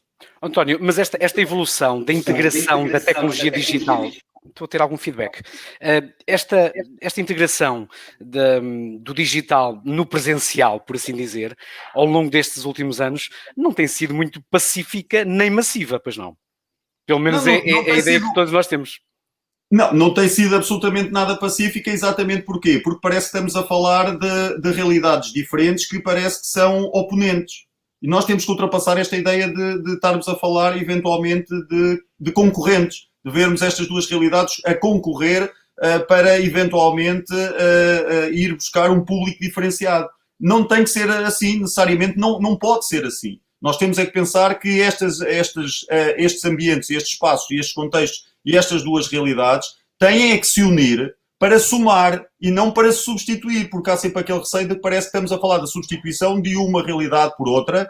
O que eu acho é que nós devemos somar essas realidades e perceber e tentar ir buscar o melhor que têm estas realidades e, em função dos contextos, como nós começámos a nossa conversa, e dos cenários, escolher exatamente qual é o melhor contexto, o melhor ambiente e hibridizá-los em determinada situação, se for necessário, para responder exatamente a essa mesma necessidade. Não é? Portanto, aí é sempre uma decisão do próprio professor e da instituição, não é? E do enquadramento onde está. Por exemplo, se há uma instituição que decide que quer digamos assim, ter uma maior abrangência, uma maior expansividade, obviamente que tem que pensar nesta realidade sem limites, porque a questão é esta, nós queremos falar numa educação reduzida ou queremos falar numa educação ampliada, expansiva, sem limites e uma educação total. Se queremos falar numa educação total, sem limites, sem qualquer tipo de barreiras, sem obstáculos, temos que pensar efetivamente nesta realidade híbrida e na procura de ir buscar todos os cenários. Porque todos os cenários podem trazer alguma coisa. Eu poderia ter este discurso a dizer, como estava a dizer, mas esse modelo que falaste dos MOOCs e desse tipo de desenho institucional não me interessa absolutamente nada. Não tem que ser necessariamente assim, não pode ser assim, não é? Portanto, claramente tem espaço próprio e, portanto, aqui nós temos é que fazer o exercício de perceber exatamente as melhores soluções. E esse é um grande desafio. Esse sim é um grande desafio de nós, efetivamente, sermos competentes para trabalhar em qualquer contexto. Porque, com certeza, se nós quisermos depois dar uma resposta aos nossos alunos diferenciada, tem que perceber exatamente, tem que conhecer todos os contextos possíveis, de conhecer o máximo de ambientes possíveis para dar respostas adequadas. Um formador, e isto aconteceu, um formador que tivesse apenas, que fosse até um formador de excelência, mas que fosse um formador preparado apenas para um ambiente físico, durante a pandemia morreu para a vida formativa. Porque não sabia trabalhar noutro ambiente, é tão simples como isso. E podia ser um professor de excelência ou um formador de excelência. Claro, a questão é esta. Aqui envolve muito a planificação, decidir os modelos, pensar e ver quais são as melhores ferramentas, as melhores tecnologias para atingir os objetivos a nível da aprendizagem. António, eu tinha aqui uma pergunta muito direta, que tem a ver com o enquadramento deste nosso encontro, que é despejar informação. Explicar à distância, ensinar por plataformas é potenciar a aprendizagem? Bom, essa pergunta é muito está quase a acabar. Sim, é muito direta, mas, por exemplo, isso divide-se claramente aqui em 3 partes, não é? O despejar a informação, claramente a resposta é não. Potenciar a aprendizagem não é através do despejar a informação. Despejar também é um termo pejorativo, logo a priori eu iria dizer que não é? Mas agora, eventualmente, a transmissão da informação que se transforma em conhecimento e aquilo que possa ser modelos mais positivos, modelos mais explicativos, eu acho que continuam a ter um espaço, não é? Nesta lógica democrática que tivemos a falar, naquilo que possa ser a inclusão de diferentes modelos, diferentes pedagogias, obviamente que aqui eventualmente ter um modelo em que o professor ou o formador esteja a expor conteúdos, vamos falar assim, em vez de despejar informação, não é um modelo que não é válido, não é? Portanto, parece que nós temos sempre aquela lógica que eu estava a dizer de, então, agora, o professor transmitir conteúdos não tem sentido. Temos de estar sempre a pensar na aprendizagem e naquilo que é o aluno a desenvolver competências. As coisas não são antagónicas, mais uma vez. Pode-se perfeitamente ter um momento. E atenção, eu também dizia isso noutro fórum, que esta questão das metodologias ativas é uma coisa muito pouco definida, porque eu posso, eventualmente, um professor pode estar a transmitir essa informação e eu posso estar a ouvir. E eu, ao estar a ouvir, não estou necessariamente a ser passivo. Se eu não estiver a ouvir e se eu estiver distante do ponto de vista cognitivo, é que posso estar a ser passivo. E isso pode acontecer, Mário, pode acontecer tanto no ambiente virtual como no ambiente físico. Portanto, exatamente, não tem nada a ver com os ambientes. Portanto, o explicar à distância potencia a aprendizagem? Pode potenciar e pode não potenciar. Depende do modelo que nós estamos a utilizar, depende das práticas que nós estamos a desenvolver nesse ambiente e nessa plataforma. E, portanto, uma coisa, e claramente o discurso, eu estou convencido que nós vamos lentamente tirando a carga negativa à questão da educação à distância. E, com certeza, aquilo que nós temos atualmente é, de facto, uma educação online, uma educação digital em rede, uma educação que se faz através de plataformas e ambientes virtuais. Porque, claramente, ninguém quer a distância. Todos querem a proximidade. E, portanto, a distância, e eu queria também clarificar aqui esta ideia de que, quando nós estamos a falar em educação à distância, é uma distância geográfica. E isso acontece dentro eventualmente de uma sala de aula. Se eu tiver o meu aluno a 2 metros, ou a 3 metros, ou a 4 metros, eu consigo medir a distância. E aí estou a fazer um ensino à distância. Quando eu estou a fazer a distância, é isto que eu estou aqui a fazer contigo. Mas eu não sei quantos quilómetros tu estás, se estás aqui ao meu lado, numa cidade ao meu lado. E isso é que é interessante. Não me interessa para nada. Isso claramente é uma educação sem fronteiras. Porque eu não sei se estás no Brasil, se estás em Inglaterra, sei que estás num ambiente virtual qualquer. E isso é que é a nova realidade que depois se operacionaliza através desta questão que nós estamos aqui a falar do potenciar a aprendizagem. O que potencia a aprendizagem não é claramente o ambiente. O que potencia a aprendizagem é o modelo que se usa, seja na geografia física, seja na geografia virtual. E isto, essencialmente, tem a ver com os tais modelos e com as opções que nós fazemos com os modelos. Estes modelos que, inclusive, foram defendidos, e são defendidos já há alguns anos, uns que têm, com certeza, que têm claramente o conceito de interação por bem presente, um modelo mais com a interação com os conteúdos digitais e com os sistemas, e outro que tem mais a ver com a relação humana, com a ação humana, com o feedback, com o feed-forward, com a construção de comunidades de aprendizagem. Isto é que é verdadeiramente importante perceber, que existem estes caminhos, e estes caminhos são feitos em função das nossas opções e daquilo que nós entendemos do próprio contexto de aprendizagem que nós queremos desenvolver. Sim. António, para nós terminarmos a nossa conversa entre nós hoje, a questão do excesso de sessões síncronas, ou excesso de videoconferências, ou o transpor, cá está, estes métodos mais expositivos da sala de formação para o online, pode ter também consequências negativas mesmo para o conceito do e-learning e mesmo para o conceito do ensino à distância. Completamente, porque esse é que é o problema, é como tu disseste mais uma vez, o excesso. Esse é que é o problema, porque é um excesso. Porque aquilo que aconteceu, efetivamente, foi uma transferência, não é? E, portanto, é óbvio que se nós já estávamos habituados, ou aqueles que o faziam tinham uma pedagogia muito expositiva, o que é que necessariamente iriam fazer? Uma pedagogia expositiva mediada através da tecnologia digital. Portanto, fizeram uma transferência, porque o problema não teve na tecnologia, o problema já estava na pedagogia. Obviamente que, mais uma vez, eu não tenho nada contra a pedagogia explicativa, pelo contrário, tenho quando ela é a única opção que o professor ou o formador utiliza. Se é a única metodologia que domina, então temos aqui algo de errado, porque claramente eu sou defensor da utilização de uma pedagogia explicativa, mas ela tem que ser complementada e tem que ser articulada com outras pedagogias, no plural. Voltamos à questão do singular e do plural e do pintar uma realidade a cores e não a preto e branco, não é? Ao pensar que eventualmente temos uma visão e temos um caminho, e esse é que é o caminho certo. Não há verdades absolutas, de facto. E há aqui, de facto, uma articulação, não é? E isto já está estudado, ou seja, estes tais modelos e estes tais modelos pedagógicos, andragógicos a nível do ensino à distância são coisas que já vêm sendo discutidas há muitos anos e aplicadas. Exatamente. E a questão é que houve aqui uma confusão, e isso também acho que é importante falar. O que a maior parte dos professores e formadores fez foi ensino remoto de emergência, não foi educação online. Porque não é fazer apenas, obviamente que a educação online é sustentada por estes diferentes modelos pedagógicos e eu faço uma opção para desenvolver a minha prática online em função do modelo que eu escolhi. A Universidade Aberta tem um modelo, existem mais modelos, eu posso fazer a integração de diferentes modelos e, portanto, não existe uma educação à distância. E isto que aconteceu foi claramente o tentar afunilar e dizer que a própria educação à distância ou o ensino remoto de emergência, porque vê bem o que é que diz o ensino remoto de emergência. É de emergência, portanto, não é para utilizar, é para utilizar em situações de emergência, no estado de emergência que nós vivemos, e diz ensino.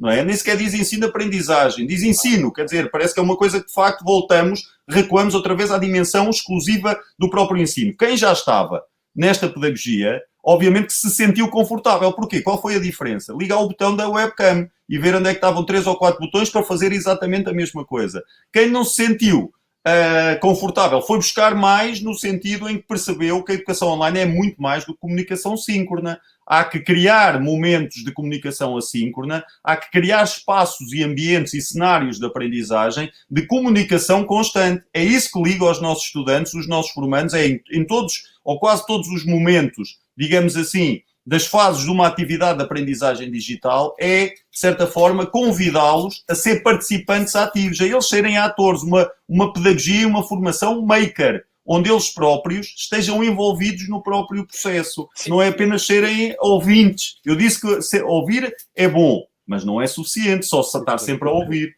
António, mas essa reflexão que estás a fazer, isto é engraçado, aplica-se perfeitamente à presencial, portanto, desenvolver a autonomia, o fazer, o produzir, o realizar do próprio formando, do próprio aprendendo, portanto, é muito semelhante nesse sentido. António, foi uma comunicação brilhante, como sempre.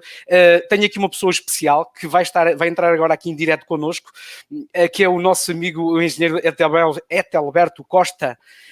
Ele está aqui por um motivo muito especial, não só para te colocar uma questão, o Etelberto já está a entrar em direto, aí está ele, muito bem, mas O Adalberto Costa, nós estamos muito gratos, já está aqui, é só agora ligarmos ali o microfone do Adalberto também.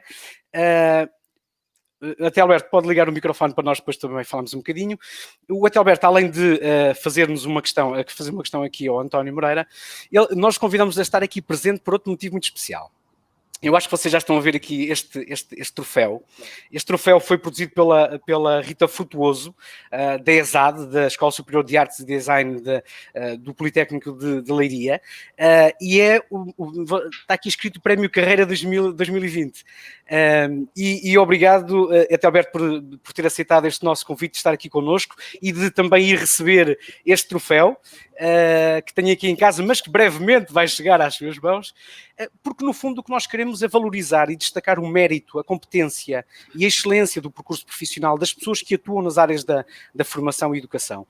E claramente, Adalberto, permita-me dizê-lo isto publicamente, já há alguns anos que eu o conheço, e para mim é uma das grandes referências, eu não diria da tecnologia ou do ensino à distância, do e-learning, nada disso. É uma das grandes referências daquilo que é a formação, daquilo que é a aprendizagem e, fundamentalmente, daquilo que é a defesa da aprendizagem ao longo da vida.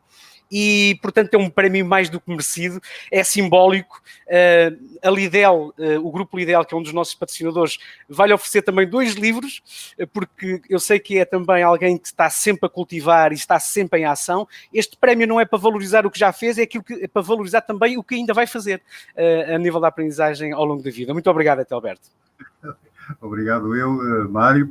Bom dia a todos, bom dia ao painel, bom dia a todos os participantes que estão neste encontro nacional. Saúdo claramente este primeiro painel e o Mário, porque nós começarmos bem é sempre muito importante em qualquer encontro, em qualquer congresso, e acho que começámos muito bem, de uma forma mesmo espetacular, com 2 pessoas. Reparem bem, há 20 anos atrás, em 1999, nós não tínhamos praticamente ninguém que falasse sobre estas questões e que soubesse.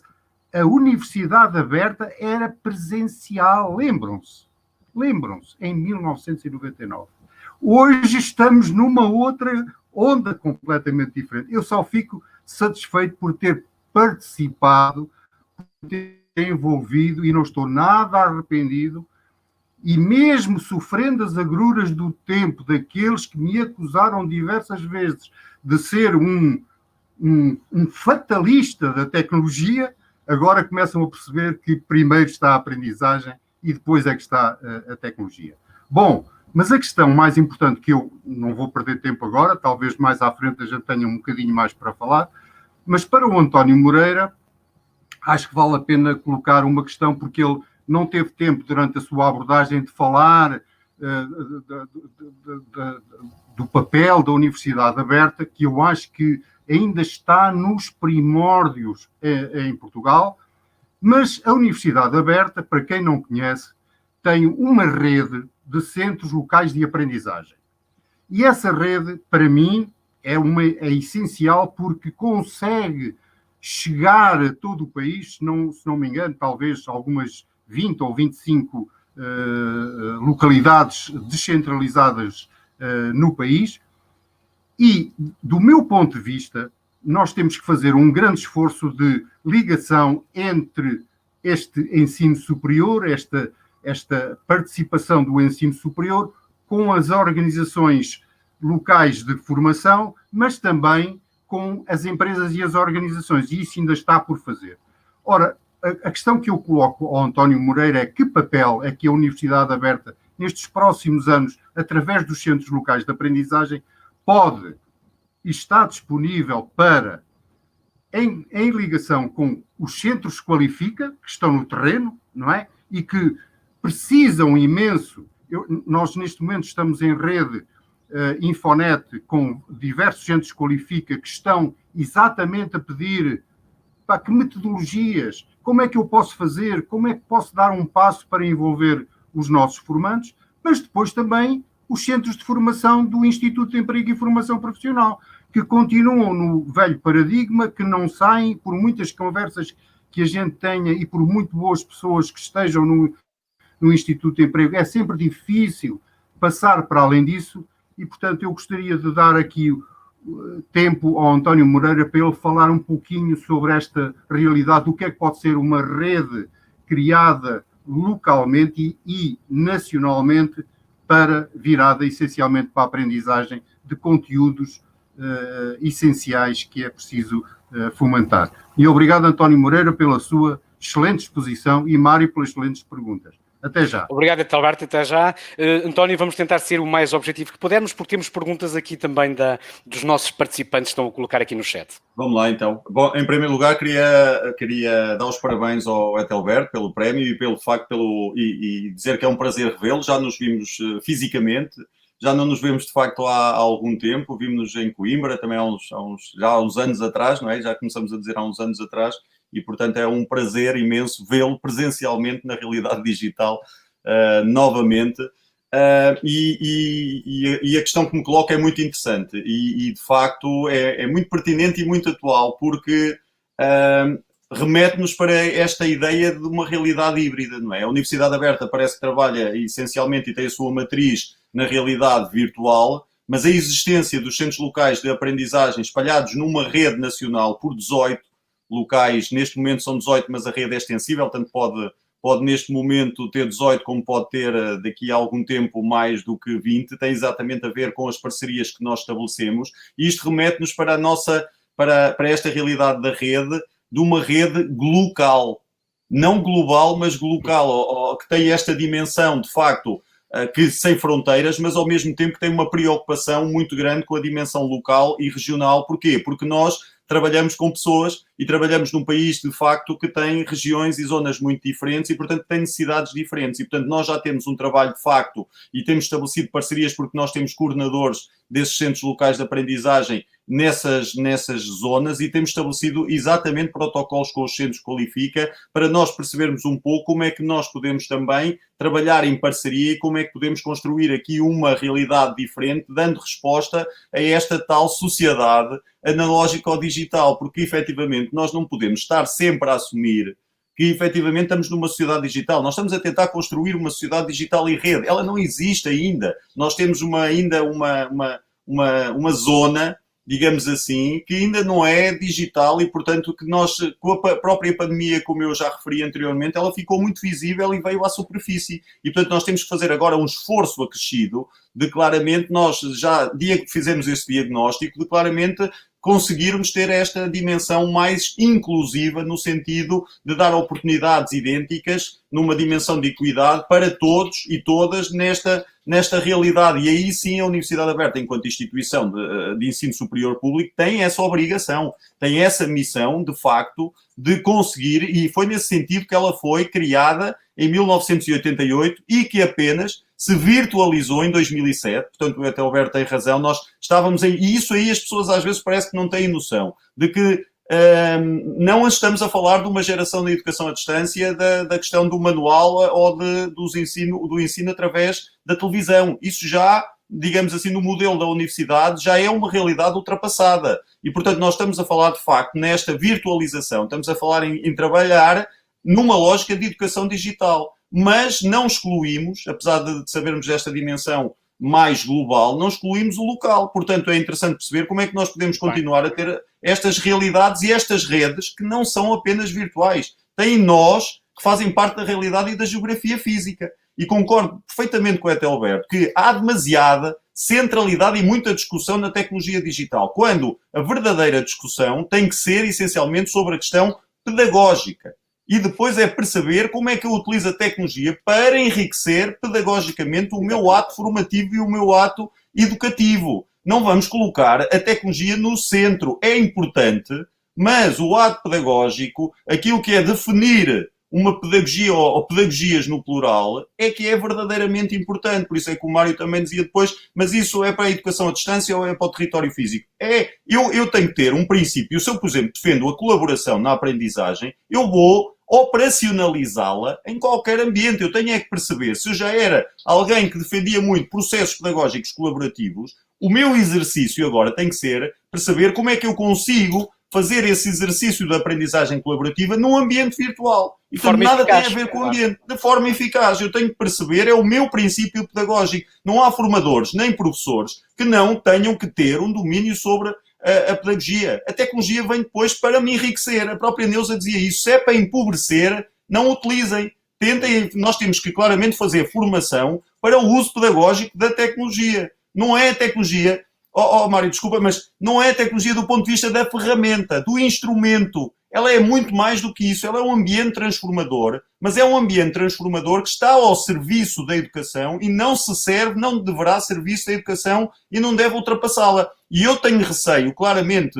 de mecanismos de inteligência artificial que tomem conta do processo educativo e que esvaziem o papel do professor. Esse é o meu receio. E atenção que eu estou a trabalhar na Universidade Aberta que trabalha com ambientes virtuais. Portanto, eu deveria estar a defender, acima de tudo, todos os processos que tenham a ver com esta questão da assunção da tecnologia. E a questão não é essa. A questão é desta realidade que eu quero construir, muito baseada e centrada na ação humana. Eu volto outra vez a repetir, porque a ideia é mesmo essa. É como é que eu continuo a desenvolver processos pedagógicos, formativos, criativos, artísticos, se assim quiserem dizer, com o apoio da tecnologia. Esta é a realidade que nós devemos pensar hoje. Muito bem. Nós temos aqui uma questão. Nuno, se fosse possível colocá-la aqui era melhor. Como equacionar a formação profissional contínua integrando na realidade do teletrabalho, pensando em comunidades educativas? Eu volto a perguntar. Já está. O Nuno é uma máquina. É uma tecnologia de ponta. Como equacionar a formação profissional contínua, integrando na realidade do teletrabalho, pensando em comunidades educativas? É uma pergunta que nós fomos buscar aqui nas perguntas e respostas que nós temos aqui na plataforma.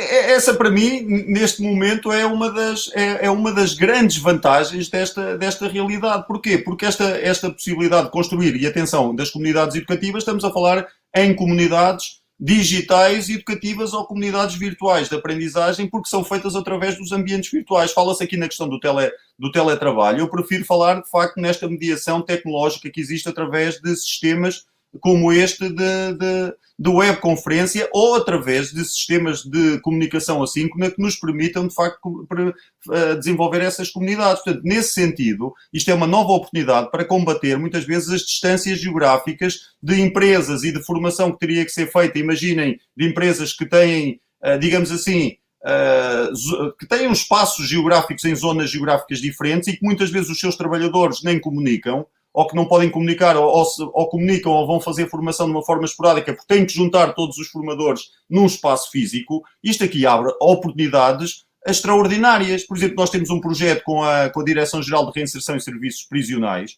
que agora estamos a trabalhar não com a questão dos reclusos, mas com a questão do Departamento de Formação da Direção-Geral. Efetivamente, porquê? Porque existem guardas prisionais em todo o país, com 50 e tal estabelecimentos prisionais, que existem, digamos assim, recursos humanos em todos estes estabelecimentos prisionais, e está-se, obviamente, a pensar em desenvolver formação profissional num ambiente como este, em que pessoas dos estabelecimentos prisionais, recursos humanos que nem se conheciam, não é? Porque faziam formações locais, e pode-se pensar em formações desta natureza numa plataforma, num sistema de gestão de aprendizagem que a própria instituição tenha. E isso, obviamente, que é fundamental, escolher uma boa plataforma, uma boa, quando eu digo boa, não há boas nem más, mas uma plataforma flexível que dê possibilidades, que seja plástica, que tenha uma plasticidade suficiente para criar estes contextos de aprendizagem. Porque isso é outra questão que depois poderíamos discutir exatamente qual será o melhor sistema de gestão de aprendizagem, qual é aquele que oferece melhores oportunidades. Portanto, tem sido uma discussão bastante grande, por exemplo, da escolha de uma plataforma, não é? Portanto, não há uma decisão do próprio Ministério da Educação, não houve uma diretriz, por exemplo, em dizer escolham esta plataforma, não é? E vocês viram, uns com o Teams, outros com o Google Classroom, outros com o Moodle, portanto, não houve aqui uma diretriz. Porquê? Porque, eventualmente, tem a ver exatamente com os tais contextos, com eventualmente aquilo que se quer criar num projeto educativo específico, construindo comunidades educativas específicas. Aqui é o mesmo a que se passa, mas aí sim, claramente, esta dimensão da virtualidade e da presencialidade digital, porque as comunidades educativas não se formam sem presencialidade. E o Garrison dizia isto já há alguns anos atrás. Presencialidade. Para haver uma aprendizagem formativa significativa, é preciso cruzar, de acordo com estes autores, do Garrison, do Anderson, que falavam na presença social, na presença cognitiva e na presença do formador ou do docente. E o cruzamento destas presencialidades é que dá uma experiência educacional relevante. Não é a questão do virtual ou a questão do presencial físico, é a questão da presencialidade, da construção de espaços que tenham presencialidade digital. Isso é a receita, não gosto muito de receitas, mas isso é, digamos assim, o fator que pode levar ao sucesso de termos uma comunidade educativa sólida e consistente. É a interação constante entre os atores humanos e aquilo que possa ser quer os agentes humanos envolvidos, quer os alunos, quer os formandos, quer os formadores. Portanto, isso é claramente, era aquilo que eu dizia, desconexão, o desligar. Obviamente que isso acontece quando estamos a falar em processos onde o formando interage apenas com o sistema e desliga-se porque eventualmente pode não querer conectar-se apenas com o próprio sistema. Agora, quando conhece do outro lado outros atores humanos interessantes com quem ele quer interagir, com certeza o sistema vai ajudar ainda à conexão. Mas quem efetivamente é o motor da conexão, quem é, digamos assim, a energia, é o agente humano, é o ator humano que conduz, digamos assim, que tem energia que conduz para o próprio sistema. E isso é importante também realçar. E, portanto, respondo claramente, afirmativamente, a essa questão da importância do próprio teletrabalho, se quiserem chamar assim, para a construção destas comunidades virtuais. É uma alternativa, não vem substituir, não me falem em substituição, não quer dizer com isto que não possa haver uma parte de teletrabalho e outra componente de presencialidade física, porque pode-se construir no seio de uma comunidade mais vasta subcomunidades, não é? Eu posso ter uma comunidade mais pequena, um grupo mais pequeno, dentro de uma geografia física e depois posso ter em grande comunidade numa geografia virtual. E, mais uma vez, esta ligação e este hibridismo é que é fundamental. Não é agora achar que o teletrabalho é a panaceia que vai resolver todos os problemas e que vamos eliminar a parte da componente da formação na geografia física. Não é isso, mas abre-nos aqui outras oportunidades. É isto que interessa perceber. António, nós temos 4 minutos para terminar. Que sugestões, que dicas é que nos dava ou que nos dás para potenciar a aprendizagem utilizando estes meios digitais? Que sugestões? Já percebemos aqui que podemos utilizar diferentes tipos de tecnologia, mas tecnologia pertinente e que seja útil e que venha beneficiar. Mas da parte do formador ou do professor, que estratégias é que pode utilizar para que de facto se torne mais eficaz esta simbiose, esta união entre aquilo que é o presencial e aquilo que é a distância? Para já, obviamente, tem que apostar na sua formação, não é? Isso aí é fundamental e ter presente bem a formação, a capacitação é fundamental, porque, de facto, existe aqui esta tríade entre aquilo que é o conhecimento científico ou disciplinar, aquilo que é o conhecimento sobre esta dimensão que eu já afirmei que é fundamental, a dimensão pedagógica e a dimensão depois da própria tecnologia, não é? E, portanto, do uso pedagógico da tecnologia. Portanto, partindo do pressuposto que o conhecimento disciplinar, obviamente que isso já nem se discute, que é preciso uma atualização contínua daquilo que é a evolução do próprio conteúdo e sabendo exatamente que tem que haver aqui aquilo que é a definição dos seus princípios pedagógicos de atuação, muitas vezes o que é importante, e porque a atualização é constante, é perceber, não estou a falar de domínio, mas estou a falar de conhecimento de algumas destas tecnologias para poder selecionar aquelas que melhor se adaptam à sua pedagogia, ao seu modelo pedagógico. Portanto, antes de escolher qualquer tipo de tecnologia, qualquer tipo de sistema, o importante é perceber que tipo de modelo pedagógico eu quero adotar, em função disso, ir fazer uma seleção daquilo que são os softwares, os aplicativos, as tecnologias que melhor respondem. Eu dou apenas essa sugestão porque é exatamente aquilo que eu faço na minha prática. Eu, por exemplo, nas minhas disciplinas, nas minhas unidades curriculares, eu não tenho, digamos assim, uma tecnologia fetiche, não uso apenas uma. Eu, em função das turmas e dos contextos, sabendo se estou a uma turma de licenciatura, se é uma turma de mestrado, se quer trabalhar de uma forma mais colaborativa, se quer trabalhar de uma forma mais individual, eu vou à procura daqueles softwares que me permitem desenvolver aquela estratégia. E, portanto, aqui, claramente, voltamos à questão, se eu estou... Se eu tenho presente, e isso é uma coisa transversal, não é? Se eu quero desenvolver competências como a comunicação, como a colaboração, como o espírito crítico, como a resolução de problemas, como o desenvolvimento da criatividade, que é uma responsabilidade de todos nós, não é? De todos os formadores, todos os professores. Eu tenho que exatamente procurar tecnologias que me permitam dar essa resposta. Claro. E nós aqui temos dois tipos de tecnologias, Mário, parece-me. Tecnologias que são concebidas a priori e no seu, digamos assim, na sua concepção para utilizar em contexto educativo e formativo, e há outras que não, que são para utilizar no dia-a-dia, mas que nós, enquanto formadores e professores, percebemos o seu potencial, claro, e podemos incorporá-las no processo formativo. Não vejo absolutamente nenhum problema nisso. E, portanto, este diálogo entre tecnologias ditas educativas e tecnologias digitais sem serem educativas é fundamental. E há aqui algo que nós temos que recuperar, outra vez perdeu-se um pouco. Agora fala só em tecnologias digitais, não é? Na lógica do paradigma que eu falei, eu acho que nós temos que recuperar outra vez tecnologias de comunicação digital.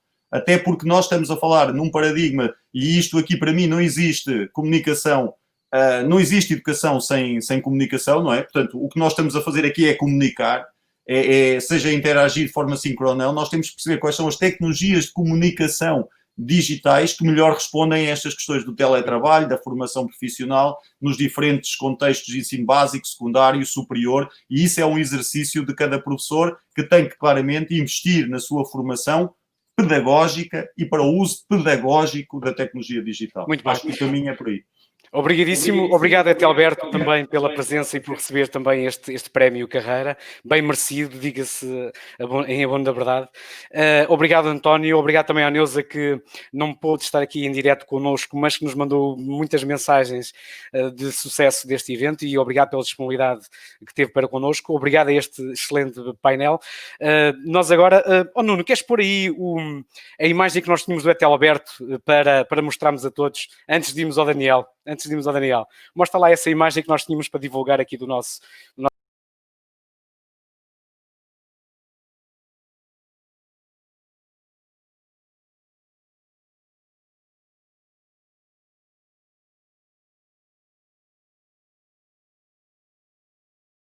E agora sim, agora podes pôr o Daniel. É outra surpresa que nós temos. Temos aqui outra surpresa. O Daniel Lança Perdigão é o responsável pela comunicação toda do evento, através da empresa Upside Up. É um amigo que nós já temos aqui connosco. E este quadro que está aqui atrás foi feito no ano passado, há um ano, no Encontro Nacional de Formadores, o 7º, no Politécnico de Viseu, em que fez em parceria com o Afonso Peçanha, não é, Daniel? E este quadro está aqui. Estou a ouvir algum feedback, não sei de onde é que é. Há um ano, no Encontro Nacional de Formadores, o 7º. Daniel, estou a ouvir algum feedback. Acho que estás a me ouvir, se calhar, do outro PC. É verdade, é verdade. Tecnologia. Olha, o Daniel está... Estava a fazer... agora sim, porque isto tem um delay, tem um atrasozinho. Ok. Daniel, olha, obrigado por estares connosco, por apoiar sempre os nossos projetos. Tu queres nos mostrar depois também o que é que já estás a produzir, tendo em conta... não sei se estavas a ouvir. Estou a ouvir, sim. Estava eu a dizer se nos queres mostrar um pouco daquilo que já foste fazendo durante a manhã.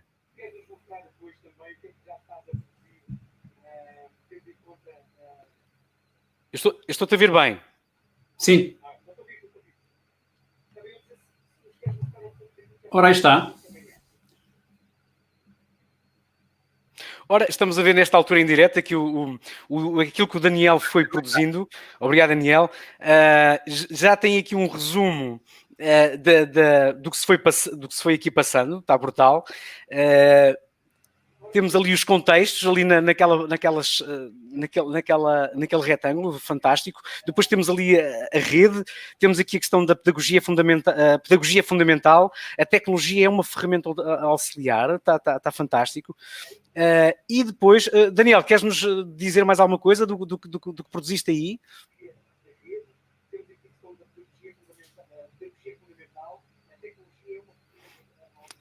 Se calhar convém ver-nos e ouvir-nos através do